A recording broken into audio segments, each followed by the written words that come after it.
क्या तुम्हें भी सीक्रेटली सुकून फील होता है जब कोई ट्रिप कैंसिल हो जाती है या जब तुम किसी फंक्शन या रिलेटिव्स के यहाँ से वापस घर आते हो, लेकिन फिर तुम्हें थोड़ा गिल्टी भी फील होता है कि मुझे लोगों के साथ ऐसा फील नहीं होना चाहिए, मुझे ज़्यादा सोशल होना चाहिए, नए फ्रेंड्स बनाने चाहिए। लेकिन अगर मैं तुम्हें बताऊँ कि इसमें कोई प्रॉब्लम नहीं है, ये एक्चुअली काफ़ी नॉर्मल बात हो सकती है, तो तुम क्या सोचोगे? आज मैं तुम्हें 3 रीज़न बताऊँगा जिनकी वजह से तुम सॉलिट्यूड यानी खुद के साथ रहना पसंद करते हो। और ऑनेस्टली सेकंड रीज़न तुमसे पक्का मैच करेगा। लेकिन रीज़न समझने से पहले एक इम्पॉर्टेंट डिफरेंस समझना बहुत ज़रूरी है। सॉलिट्यूड हमेशा एक चॉइस होती है। तुम खुद डिसाइड करते हो अकेला रहना और इसके बाद तुम रिचार्ज फील करते हो। लेकिन लोनलीनेस चॉइस नहीं होती। उसमें तुम लोगों से मिलना चाहते हो, कनेक्शंस बनाना चाहते हो, लेकिन किसी रीज़न से वो नहीं हो पाता और इसी वजह से लोनलीनेस एक केज जैसा फील होता है, जबकि सॉलिट्यूड एक सेफ जगह जैसी फील होती है। तो अब सवाल ये है, अगर सॉलिट्यूड इतना कंफर्टेबल लगता है तो ऐसा क्यों होता है? चलो समझते हैं। Reason 1, introversion and brain stimulation. सबसे पहला रीज़न सिंपल हो सकता है तुम इंट्रोवर्ट हो। रिसर्च सजेस्ट करती है कि इंट्रोवर्ट्स एक्सटर्नल स्टिमुलेशन के लिए थोड़ा ज़्यादा सेंसिटिव होते हैं, इसलिए उन्हें रिचार्ज होने के लिए अकेला टाइम चाहिए होता है। एक्सट्रोवर्ट जनरली ज़्यादा सोशल इंटरेक्शन से एनर्जाइज फील करते हैं, लेकिन इंट्रोवर्ट्स का ब्रेन जल्दी ओवर स्टिमुलेटेड फील कर सकता है, इसलिए उन्हें अपने थॉट्स प्रोसेस करने के लिए सॉलिट्यूड की ज़रूरत पड़ती है। और इसका मतलब ये बिल्कुल नहीं है कि इंट्रोवर्ट्स को लोग पसंद नहीं होते, बस वो डीप कनेक्शंस प्रेफर करते हैं, quality over quantity.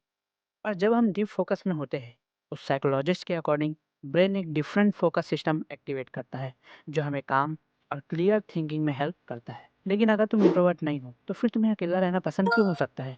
Reason 2, past experiences and energy protection. हो सकता है तुम वही इंसान रहे हो जो हमेशा दूसरों को पहले कॉल लगा, जो हमेशा दोस्तों को पहले मैसेज करता था, जो हमेशा दूसरों के लिए अवेलेबल रहता था, जो दूसरों की हेल्प करता था। लेकिन धीरे धीरे तुमने नोटिस किया कि जो एनर्जी तुम लोगों को दे रहे हो वो तुम्हें वापस उतनी नहीं मिल रही। और अब तुमने एक इम्पॉर्टेंट चीज़ सीख ली कि तुम्हारी एनर्जी वैल्यूएबल है।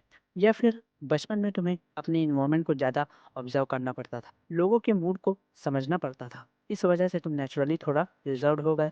पर शायद इसीलिए अब तुम केयरफुली चूज़ करते हो कि किसके साथ टाइम स्पेंड करना है और किसके साथ नहीं। और यहाँ एक इम्पॉर्टेंट बात आती है कि अकेला रहना इम्पॉर्टेंट है, लेकिन अकेला रहकर तुम क्या करते हो वो उससे भी ज़्यादा इम्पॉर्टेंट है। क्योंकि रील्स और रैंडम स्क्रॉलिंग तो हर कोई कर, लेकिन अगर सॉलिट्यूड का सही यूज हो तो वही तुम्हारी स्ट्रेंथ बन सकती है। और यही लेके आता है third reason, reason 3, self improvement and clarity. अगर तुम सीरियसली खुद को इम्प्रूव करना चाहते हो तो नेचुरली तुम्हें सॉलिट्यूड पसंद आने लगता है, क्योंकि जब हम खुद के साथ टाइम स्पेंड करते हैं तो ब्रेन को टाइम मिलता है थॉट्स प्रोसेस करने का। और जब ये होता है तो सेल्फ अवेयरनेस इंक्रीज होती है, और जब सेल्फ अवेयरनेस बढ़ती है तब हमें क्लियरली समझ आता है कि हमें लाइफ में क्या इम्प्रूव करना है। इसी प्रोसेस में फोकस डीपन होता है, गहरा होता है, आइडियाज़ क्लियर होते हैं और क्रिएटिविटी भी इंक्रीज होती है। आइंस्टाइन ने भी रिलेटिविटी थ्योरी पर काफ़ी काम सॉलिट्यूड के दौरान किया था, इसलिए सॉलिट्यूड वीकनेस नहीं होती, अगर सही यूज़ हो तो ये स्ट्रेंथ बन सकती है। तो अब शायद तुम समझ गए होगे कि तुम्हें अकेला रहना क्यों पसंद हो सकता है। और याद रखना, अकेला रहना मतलब लोगों से भागना नहीं होता, बल्कि कभी कभी इसका मतलब होता है खुद की तरफ वापस आना। लेकिन हाँ, लाइफ में सोशल कनेक्शंस भी इंपॉर्टेंट होते हैं, चाहे कम हो लेकिन क्वालिटी वाले होने चाहिए। और अगर तुम सॉलिट्यूड का सही यूज़ नहीं कर पा रहे हो सोशल मीडिया एडिक्शन की वजह से, तो ये वीडियो ज़रूर देखो। और अगर ये वीडियो तुम्हें पसंद आई तो लाइक सब्सक्राइब जरूर करना, और अगर नहीं आई तो फीडबैक देना।